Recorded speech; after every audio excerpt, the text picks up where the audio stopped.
Good morning, all. Today, I would like to discuss about another important topic in Unit 3. So far, we have discussed about how sequence to sequence model works, what is machine translation, how machine translation works, right? So today, I would like to discuss about how to evaluate machine translation system. As all of us know, not just building the model, evaluating the model and checking for the accuracy is also important when we build any model. So today, I would like to discuss about evaluating translation systems. Okay, so before I start with automatic evaluation of the translation systems, I would like to discuss about human evaluation. As all of us are very comfortable uh, calculating everything by hand, the simplest and most accurate way to evaluate empty systems is human evaluation. Okay, because when we talk about languages in special, we feel comfortable with human translation rather than automatic translation for various reasons. So there are two important things that we have to keep into mind when we talk about language translation in terms of human evaluation. The first thing is called adequacy, which is also called fidelity, and the second thing is called as fluency, which is also related to intelligibility. Okay, now let us look into these two parameters. When I talk about adequacy, it is the degree to which the information in the source sentence is reflected in the translation.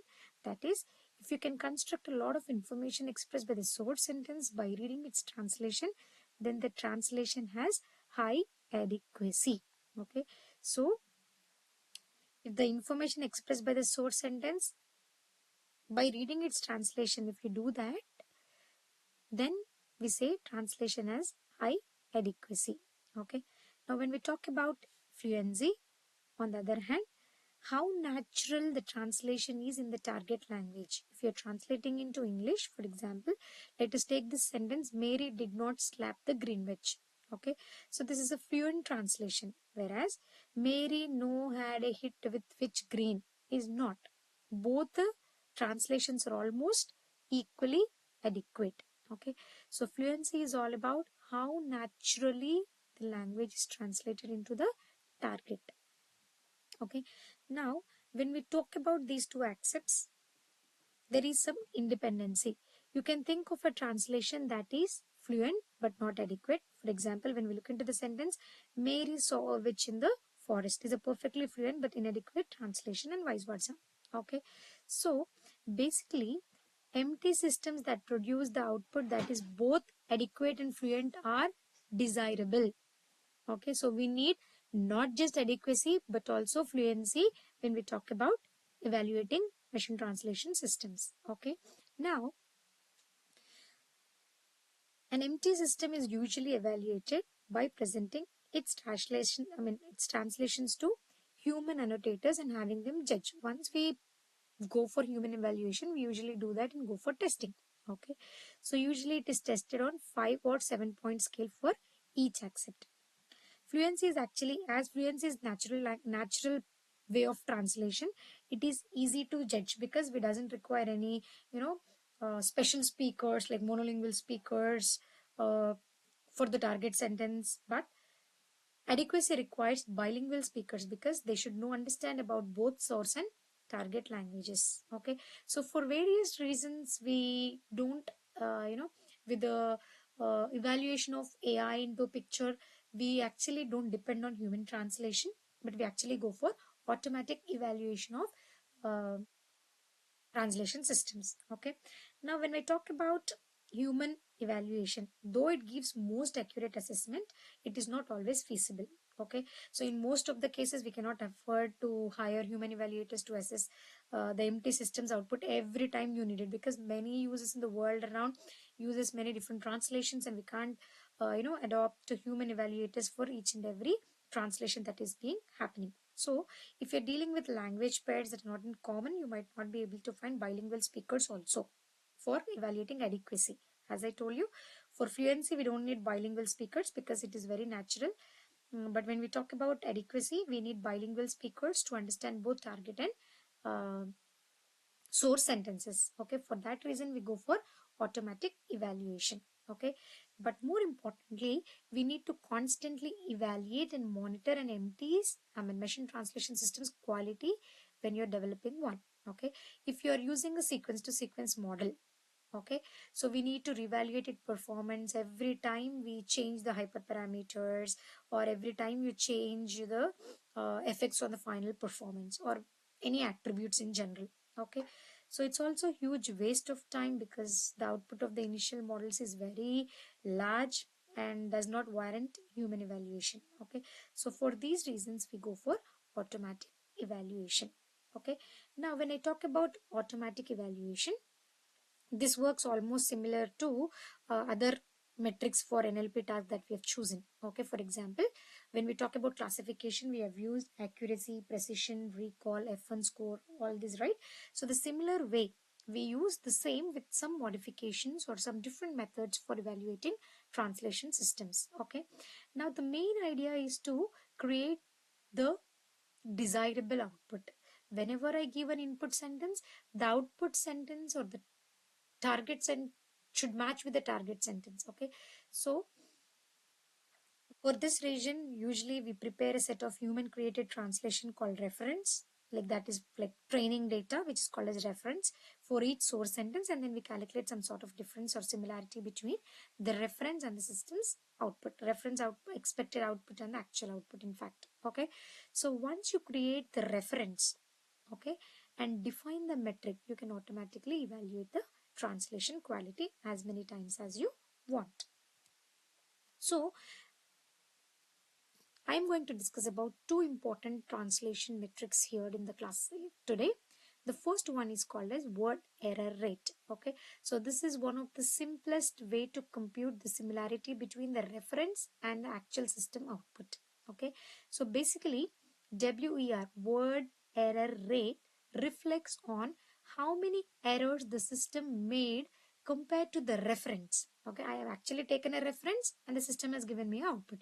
So here in WER, we calculate how many errors the system has made compared to the reference. Okay, by the relative number of insertions, deletions, substitutions, all this. After all this is happened, we will calculate WER. For example, let us take a sentence: Mary did not slap the Greenwich. Okay, now for this, the system has translated Mary did hit the green-wigged witch. Okay, now here when I talk about this, I need 3 edits to match the example. Okay, so first thing is insert not in place of hit. Okay, so here insert not in place of hit and slap with slap and delete wicked. Okay, I want to insert slap and I want to delete wicked. Okay, now there are 3 edits that I require. One is not with hit, remove slap and delete, replace slap and delete wicked. Now if you divide these 3 by the length of the length of the reference is what? 7. So 1, 2, 3, 4, 5, 6, 7. Okay, sorry, the reference is 1, 2, 3, 4, 5, 6, 7. So if you divide this 3 with 7, we get 0.43. Okay, so which means the lower the WER, the better the quality of your translation. As much as less edits we have, more we get, and the better the quality of translation. This is WER, word error rate, works. Okay, now when I talk about this word error rate, it is simple and easy to compute, but it is not widely used for evaluating machine translation systems because multiple references, we may have multiple references in few translations. Okay, so in order to overcome the disadvantage of WER, we go for slightly more advanced and most commonly used metric, which is called as BLEU.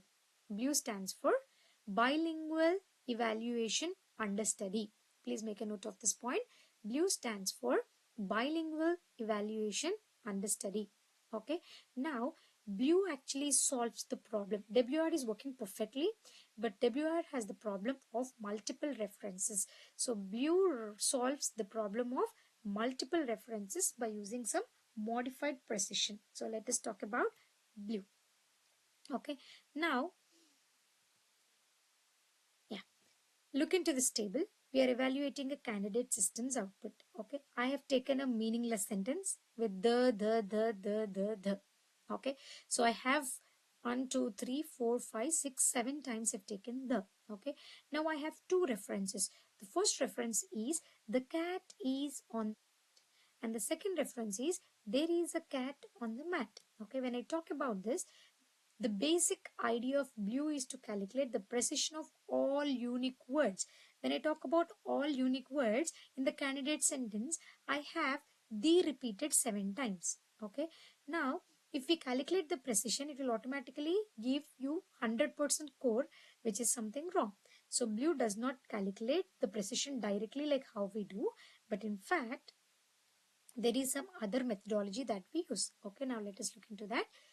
Because the only two these exist in the reference. When you talk about these reference sentences in the reference 1, I have only 2 times the getting repeated. Okay. Now, when I talk about this, the BLUE works differently. Okay. So, we should actually treat them as false positives because the only two exist in the references. The spurious generated by the system should not count toward the precision. That is the main target, because if you do that, you'll be getting precision as 100. Okay, so if you want to do this, we can do this by capping the denominator of the precision by the maximum number of occurrences of the word in any of the references, and then in practice we actually use n-grams. Okay, I will explain you how do we use n-grams and how do we calculate BLUE. Okay, so development of accurate automatic metrics have been an active research area. Many metrics are proposed and used to address the shortcomings. Okay, so no matter the shortcomings are similar, we use BLUE as the most widely used metrics because of its simplicity and long tradition. Okay, now let us dive deep into BLUE and understand about how it works. BLUE is on the idea that the closer the predicted sentence is to the human generated target. Okay, so BLUE scores actually varies between 0 to 1. Okay, so even if you get a score of 0.6 or 7, 60 to 70, it is considered as the best you can achieve because we're depending on automatic evaluation. Okay, now even if two humans come with the different sentences variations for different problems, we hardly get a perfect match. Okay, for this reason, 1 is unrealistic score, but score between 0.6 and 0.7 would be considered as perfect without any overfitting problem.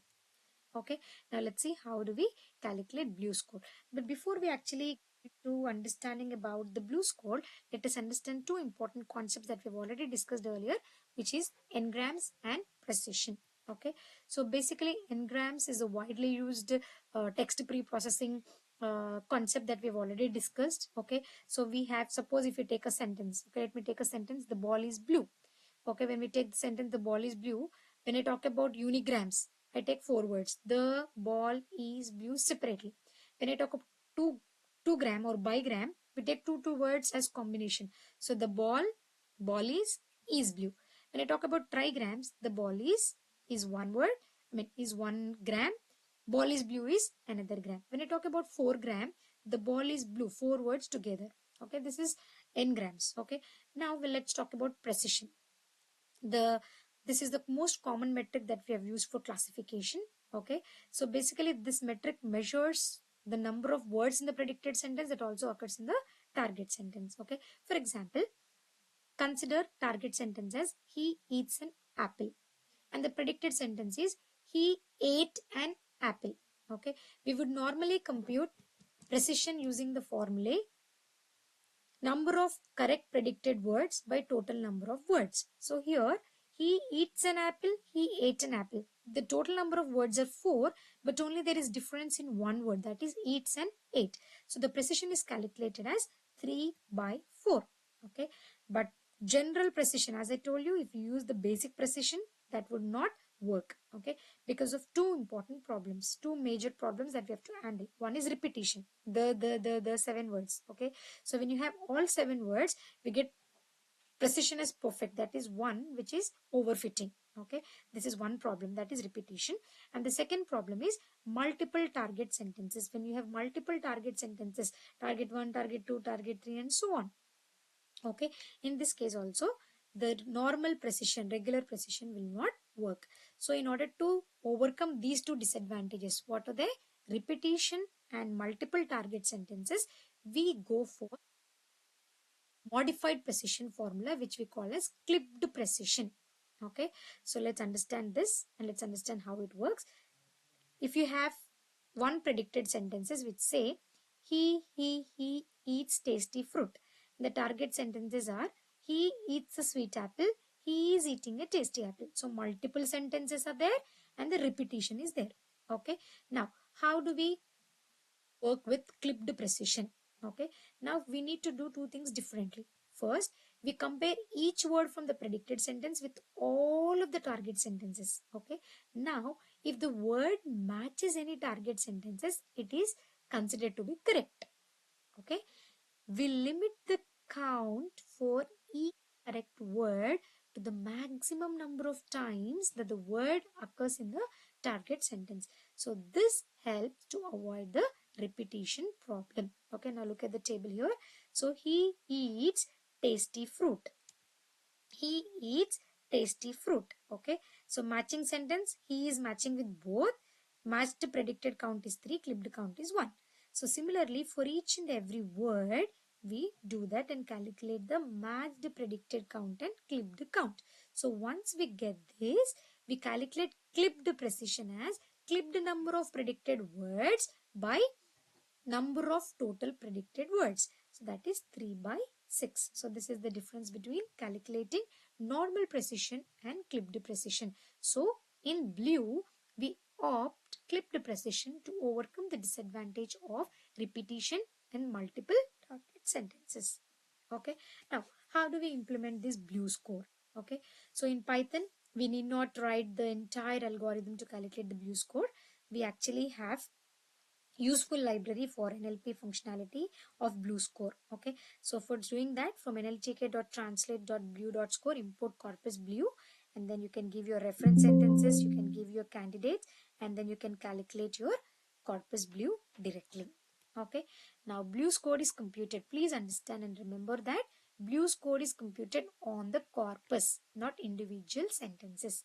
Although we have used examples of matching single sentences, in reality blue score is calculated by considering the entire text of the corpus. Okay, so therefore we cannot use blue score completely on each sentence in the corpus and then average. We can use individual sentences and average scores in a different way.